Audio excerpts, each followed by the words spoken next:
Assalamu alaikum wa rahmatullah wa barakatuh.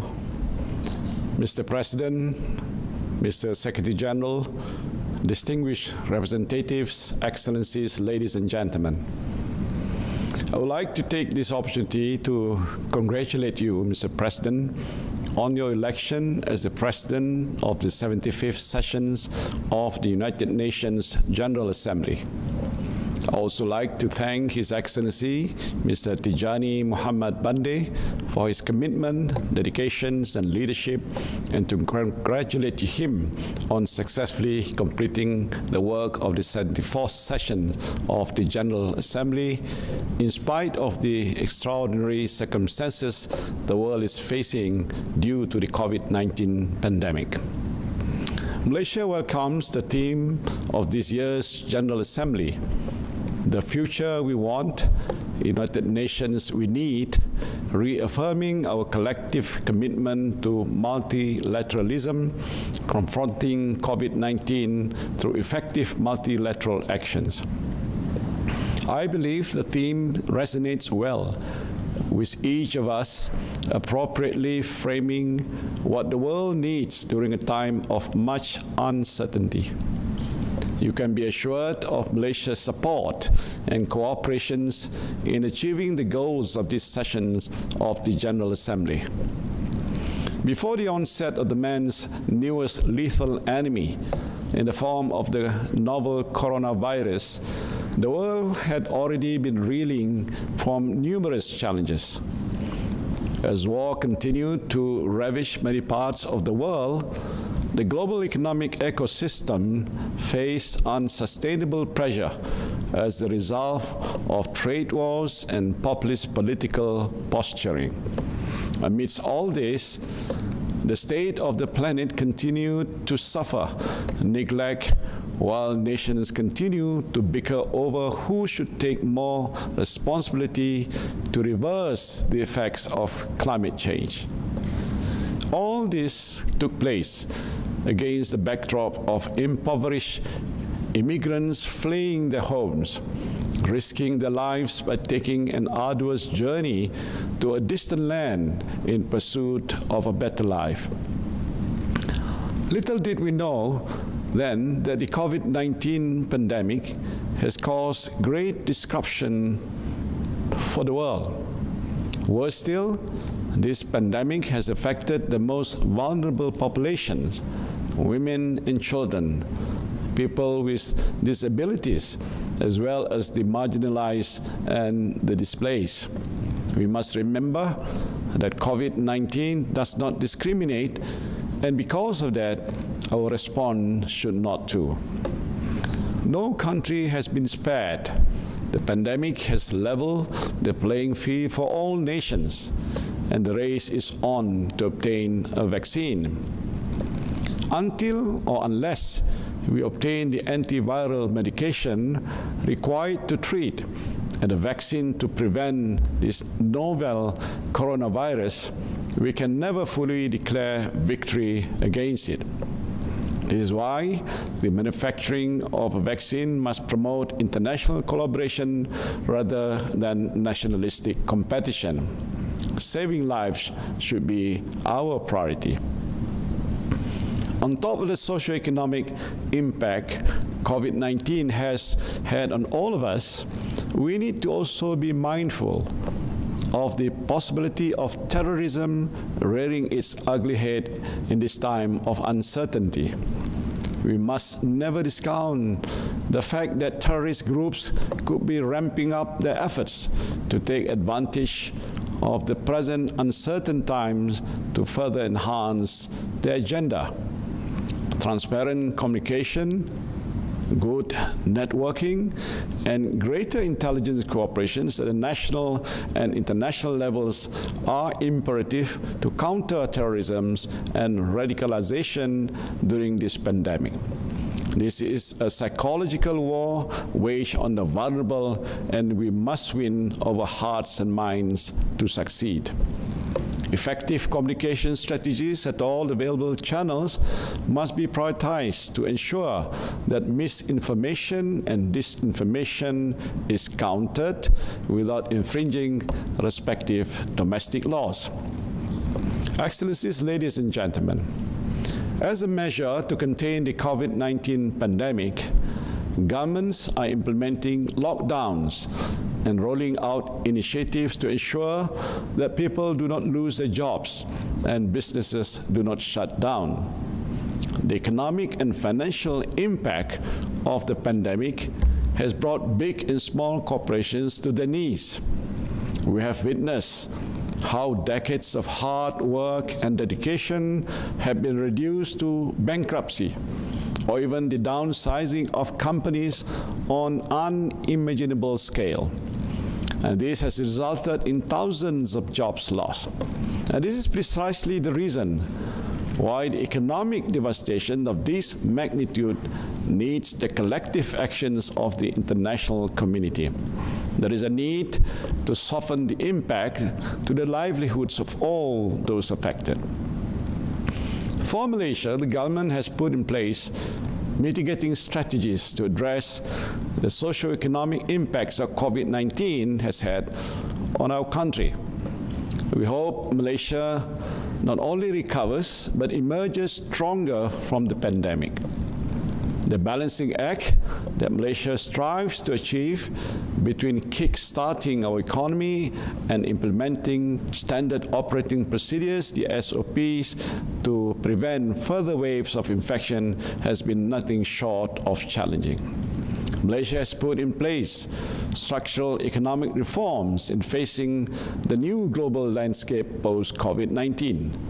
We have begun the implementations of economic recovery strategies, followed by an all-inclusive economic revitalization program. Even though it will take some time before we see the results, we will continue to try our level best to return to some semblance of normalcy. And we know we can only do better with the help of the international community. Excellencies, ladies and gentlemen, unfortunately, the United Nations has been rather slow in aiding the response of member states to COVID-19. For instance, in the first few months of the pandemic, the United Nations Security Council, UNSC, failed to discuss the issue, even though the pandemic clearly poses a grave threat to the security of the world.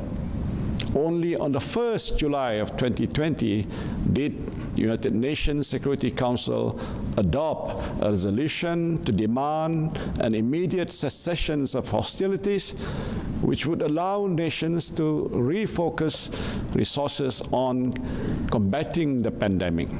And this is a positive step. However, we can only imagine the benefits of such action if it had been undertaken much sooner. Differences in the Security Council left the body, as it has so many times, indecisive and ineffective. We must be brutally honest with ourselves and admit that after more than 7 decades, surely the fate of the world's peace and security should not continue to be left in the hands of a few. It is about time that the composition of the Security Council better reflects the United Nations' current membership. The 5 permanent seats in the Security Council, reserved for the veto-wielding 5 victors of a world war, has proven that the organization needs to be reformed. There would not be an alliance to pursue a common goal if one party thinks it has more right to decide than the others. Since 1946, the veto has been wielded more than 200 times. There is nothing democratic in the way the veto is used. The veto is open to abuse, be it sanctimoniously, hypocritically, to uphold wrongdoing. And this is why we need to move the reform process forward. Only as an improved Security Councils and the United Nations can the world hope to see problems being addressed effectively. One of the most glaring failures of the United Nations is the situation in the occupied Palestinian territory. Despite the countless calls by the international community since the founding of the United Nations, the will of the majority continues to be negated by the few. They hide their true intentions under the guise of national security and the notion of justice. Wars took place and millions lost their lives have portrayed that the very same actors caught in some of the worst tragedies have chosen to remain oblivious.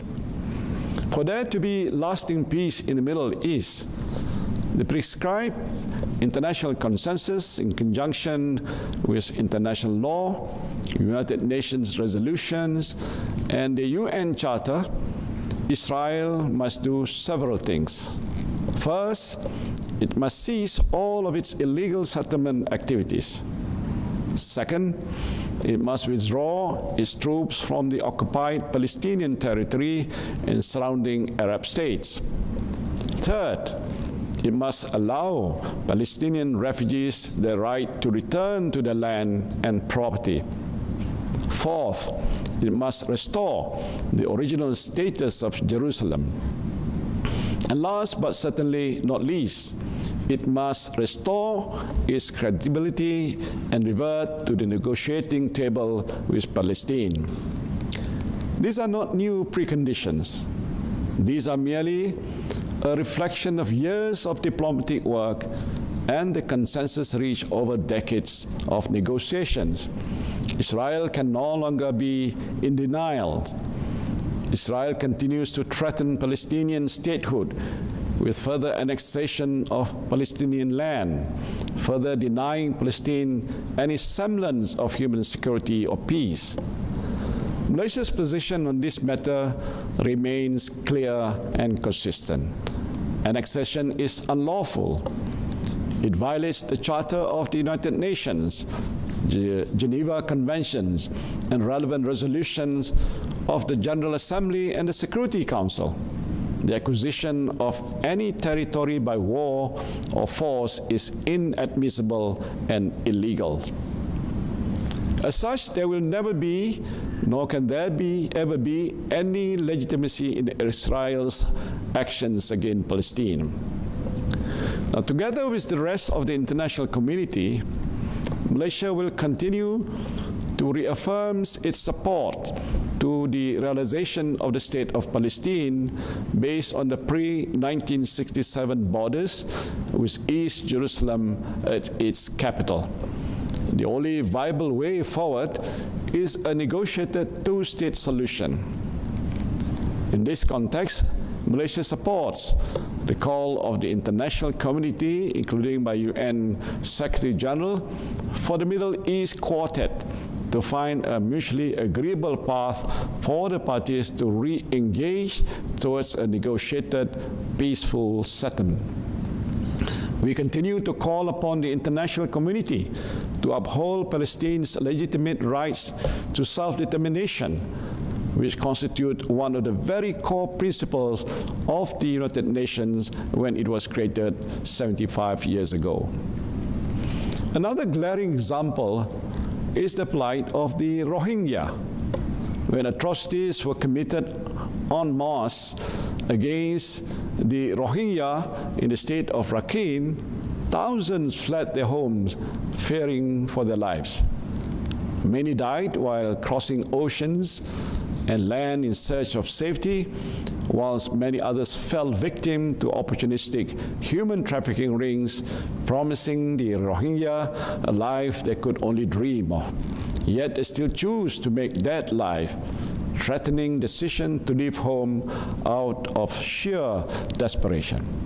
The spillover effects of the crisis in the Rakhine state, which includes the mass migrations of people from Myanmar, has significantly impacted not only Malaysia, but also other neighboring countries. Malaysia currently hosts the largest number of Rohingya refugees in Southeast Asia. As a developing nation coping with the cost of managing and providing protections to nearly 180,000 registered refugees and asylum seekers in the country, with 80% of them from Myanmar, our resources are stretched thin. Yet Malaysia is expected to do more to accommodate these incoming refugees. Is that fair? Now, although Malaysia is not a party to the 1951 Refugees Convention and its 1967 Protocol, Malaysia has taken up the social and financial responsibility in providing humanitarian assistance and protection to Rohingya refugees on humanitarian grounds. The time has come for state parties to the convention to shoulder a proportionate burden and responsibility in addressing the problems by opening the doors for more refugees for resettlement and relocation. Addressing the influx of these refugees into our borders is one side of the story. The bigger question is, how can the international community play a more meaningful role to end the atrocities in the Rakhine State? And these are just two glaring examples why a stronger, a better United Nations is necessary. The credibility of United Nations can and must be restored in order to build the future we want, the United Nations we need. This can only be done if we find the moral courage and political will to do what is right. Excellencies, ladies and gentlemen, Malaysia has and will continue to support the accelerated action and transformative pathway of the 2030 Agenda for Sustainable Development. Our development plans have always been geared towards sustainability, both for the environment and for the living, and have been embedded into the 5 yearly national development plans. It has also been included into Malaysia's Shared Prosperity Vision 2030, which aims to develop a fair and equitable distribution of economic development at all levels by 2030, as envisaged by the Sustainable Development Goals, SDGs. Since Malaysia implemented the Movement Control Order, the MCO, in March, we found that air quality readings in Malaysia has improved twofold, from 28% to 57%.